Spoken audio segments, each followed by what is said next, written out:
On this edition of Fulton at Work, quick and convenient are not words you'd normally associate with car tag renewals, but new technology is changing that way of thinking. The days of long lines are over thanks to a new kind of ATM.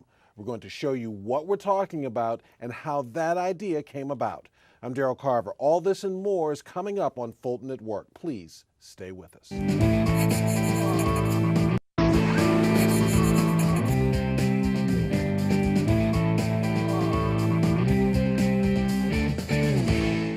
Welcome to our program. I'm Daryl Carver. If you own a car, you know how painful the process of renewing your car tag can be. FGTV's Felicia Church has the story of how you can now renew your car tag while you're shopping for groceries. Quick, convenient, and safe. Those are words used to describe new vehicle tag vending machines that are inside two Kroger grocery stores. It makes life so much easier for busy people. The process takes about 60 seconds. First, you swipe your driver's license or renewal notice. Select which vehicles you want to renew, swipe a credit card for payment, then a renewal decal is dispersed. According to the manufacturer, the machine is as secure as a safe. They're built on the exact same standards that ATMs are, and that requires they actually pour hot oil on them. They use crowbars, sledgehammers. They try to do all kinds of things to break into them, and these machines have to go through UL testing to pass the same requirements as an ATM. The county isn't charged for running the machine. Instead, there's a $3 convenience charge for users. The State Department of Revenue and Motor Vehicle Division says 17 other counties in Georgia also use this technology, and hopefully more are coming. And with this, more people can begin to talk about it because a lot of things get spread by word of mouth and also through social media. But as more people see it and they're able to participate and use it and get their tag renewal in less than 60 seconds, I believe because of Fulton County, it's going to take off. One tag machine is located at the Kroger store at Metropolitan Parkway near I-85. The other machine is at the Kroger on Sandy Springs Place. The maker says vehicle tag vending machines in other states go through about 300 transactions a day. Reporting for FGTV, I'm Felicia Church. Thank you, Felicia. Joining us now to go into a little bit more details, the Tax Commissioner of Fulton County, Dr. Arthur Ferdinand. First of all, Dr. Ferdinand, thank you for joining us on our program. Well, thank you for having me. It's a pleasure, and I look forward to this interview. Well, we're looking forward to this new innovation. This is going to make a lot of our lives a lot less hectic. We're really thrilled that this has finally come to Fulton County, and no doubt you are as well. Yes, I'm delighted that it's here at last. The whole concept started with us about 10 years ago. The Metropolitan, the technology arm of the tax commissioners in the metro area wanted to have this technology, but it was not available yet. We even brought in a kiosk from the Midwest. It didn't have what we wanted, nor could we maintain it. But finally, all the pieces came together. The printing technology, the communication technology, it all came together, and now we have what we need. What has been the response you've gotten so far in terms of what the public has thought of these new kiosks?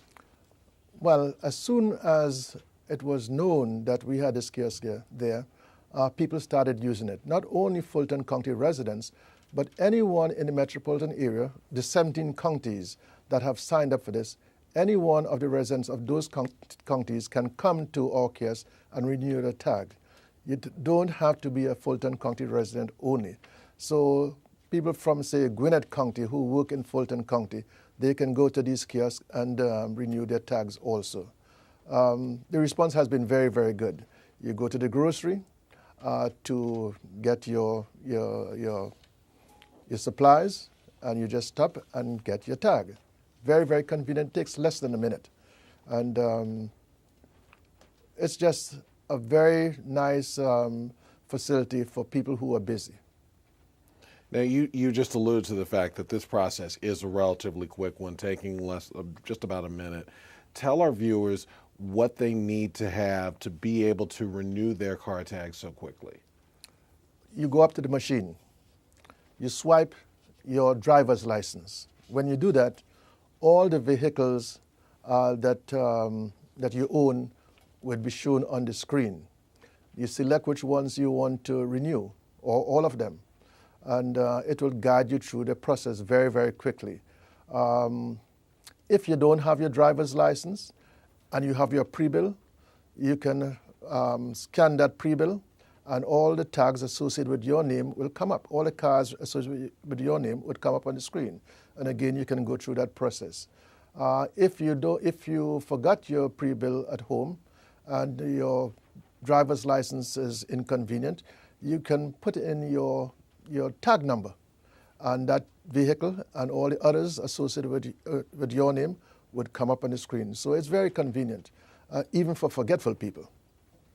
Now, these machines have been compared to ATMs. Go into a little bit more detail about how safe and especially how secure they are. Well, first of all, in these machines, there is no cash. And so the likelihood that somebody would want to break into it or take it out of the grocery is very, very low.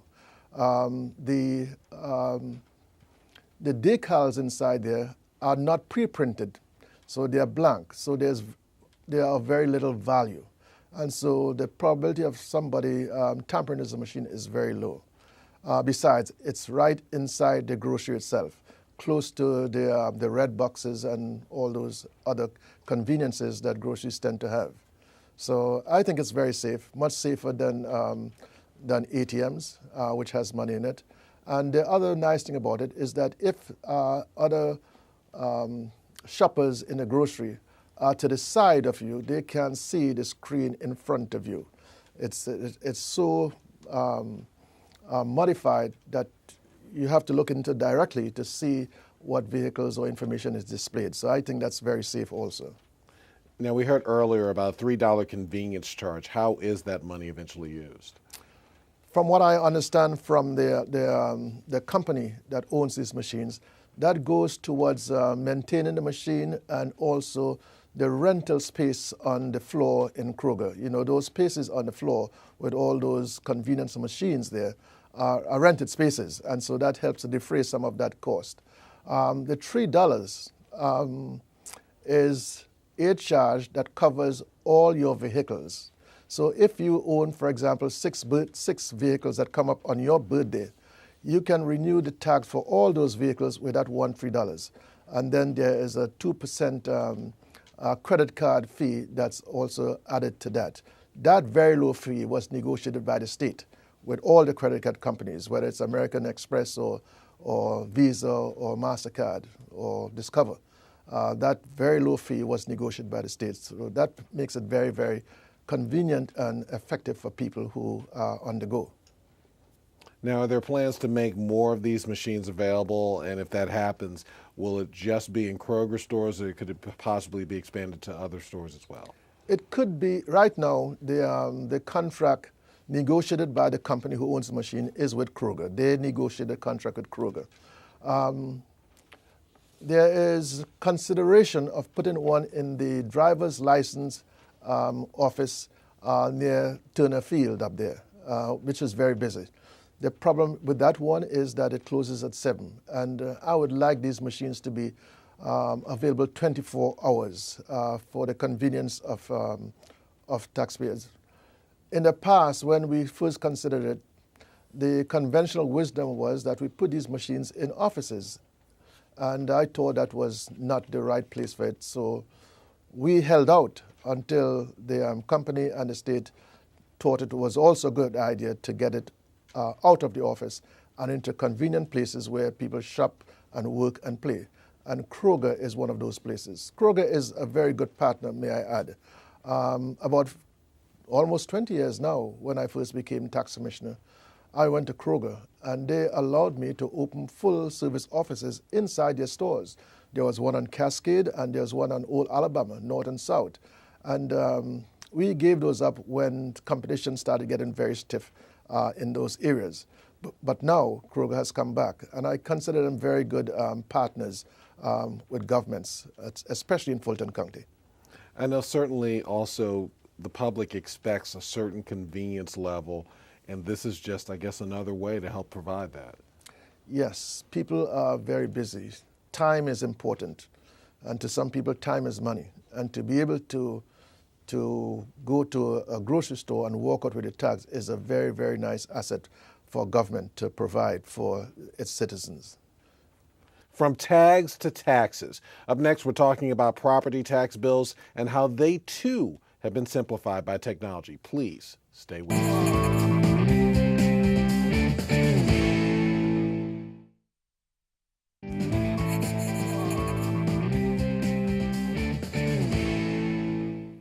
Now, it's never too early to start thinking about those property tax bills that are due in October.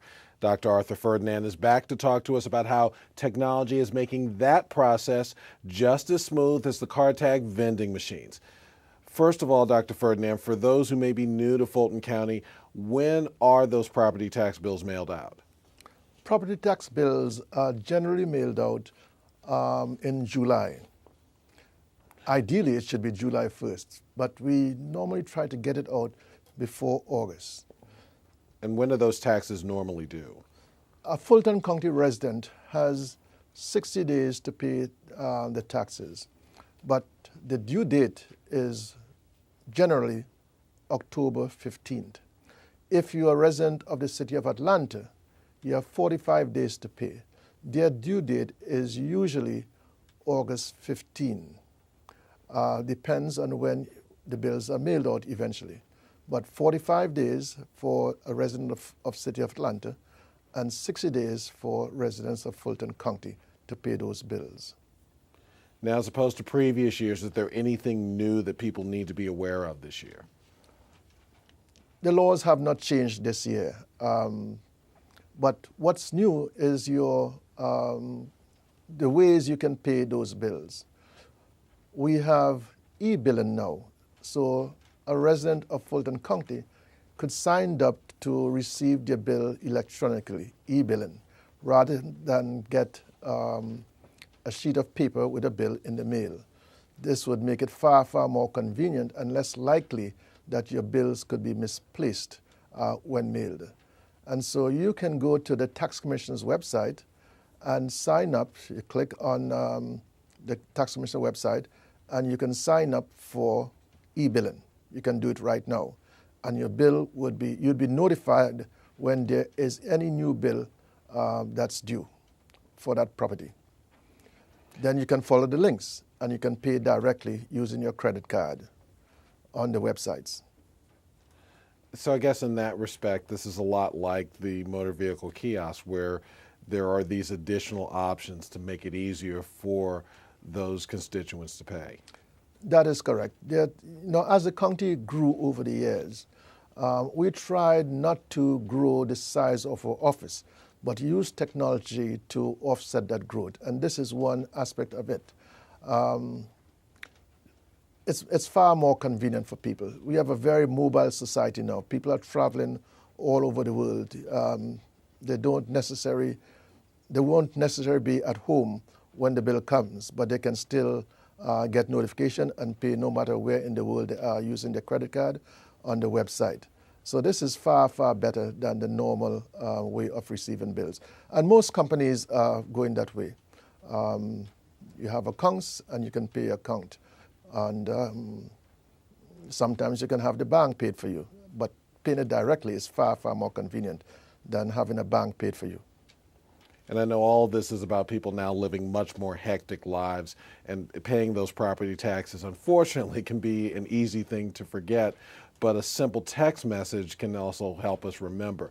Tell us a little bit more about those text message notifications. This is absolutely brand new, even newer than the e-billing, which we introduced very softly a couple of years ago, but now it's in full swing. But the e-billing, this is the first time, but the texting, this is the first time you are able to go online on the Tax Commission website and sign up to receive a text message when you have a new bill. And, everybody has a smartphone, probably except me. So you can get a text message saying that you have a new bill. I wouldn't recommend you open it while you're driving. You might be shocked. But you're going to be notified. And then you can follow the link again and pay that bill on our website. It's a very, very convenient way. You go to the website and sign up for e-billing, or texting, and you receive a text. Very, very important for a mobile society, and especially for young people and young homeowners who don't like to receive pieces of paper and who are far too busy to read papers that come to them from tax commissioner's office. So this is great. And what else would you suggest to people to keep in mind when they are paying their property taxes? I would keep in mind the due date, number one, and if you don't receive a bill and the due date is coming, you should have the due dates etched in your minds, October 15th and August 15th, just like you have April 15th etched in your mind as the day for federal taxes. If you don't receive a bill by that time, you should do something about it. You can go online and see how much is owed. It's also a good idea to check with your mortgage company to make sure that the bills have been paid and not paid incorrectly on somebody else's account. So those are things to safeguard yourself, common sense things. I would also say that if you, there's no reason to be late now if you can pay by credit card, those due dates. And after the due date, then you'll receive a notice saying that your bill is late, your payment is late. It's a 30-day notice. And it's also a 30-day notice of intent to issue a 5A or lien. And that is when things started becoming troublesome because liens could affect your credit rating. So I would say, by all means, use your credit card to pay your bill if you're short of cash at the time the bill is due, to avoid any kind of inconvenient liens on your property. Now, are there other ways that your office is using technology rather to help streamline a lot of processes? Yes, we are using technologies in other ways. Some people opt to have the banks pay their bill, but that's a little dangerous in that banks very often batch their bills and send it to us. So we try to work with the banks to see if there are convenient ways to make this process a little simpler, to find the names, the properties, and to match the payments with the properties when the banks don't put the correct parcel ID in it. So, and we are using technology to do that rather than have a lot of calls to people. So those are things that we are trying to do to make our jobs a little easier and more convenient and more efficient rather than increasing the number of people in our offices. As a matter of fact, I'd say to those who are listening, we have not had a budget increase or increase the size of our office in over 10 years, but try to use technology to offset the growth in the county during that period. And because of that technology, all of this has changed so radically in terms of from the time when you first started as a tax commissioner, no doubt. When I first started as a tax commissioner, we'd have lines wrapped around the building to renew your tax, which you had 3 months to renew. And so it was very, very inconvenient and very disruptive. But it spread over the year and your birthday now, and now we're making it even more convenient to pay those taxes on time or renew your tax on time. And so things have changed a lot. Things have changed a lot. And we try to keep up with the technology, to match technology with the jobs and to make it convenient for people. Do you think the message is getting out there that there are these additional ways, that there are these additional efforts being undertaken to make it easier for them? It's getting out slowly. It's getting out slowly. It could be better. It could be better. But, you know, it's, for example, the e-billing. We have had it for about 3 years, but I call it a soft introduction to make sure that the bugs are worked out on it before we spring it en masse on the public. Similarly with the kiosks. Other counties have had it for a couple of years, but the rejection rate was too high. And I decided to hold off a little bit until it was better. And I think the rejection rate is very low now, so people aren't going to be dissatisfied when they try to use that service. So sometimes it pays to be a little patient to get it right, rather than have people annoyed with our efforts. So I think things are working out quite well. Well, Dr. Ferdinand, thank you for helping us get this word out about all these new processes. You're quite welcome, Daryl. And we'll be back to wrap things up right after this.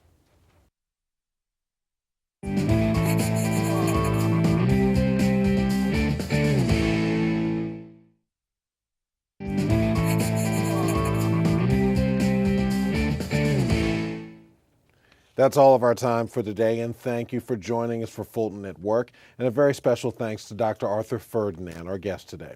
Now, we want to connect with you online. Please check us out on Twitter, Facebook, and Instagram. I'm Daryl Carver. We'll see you next time.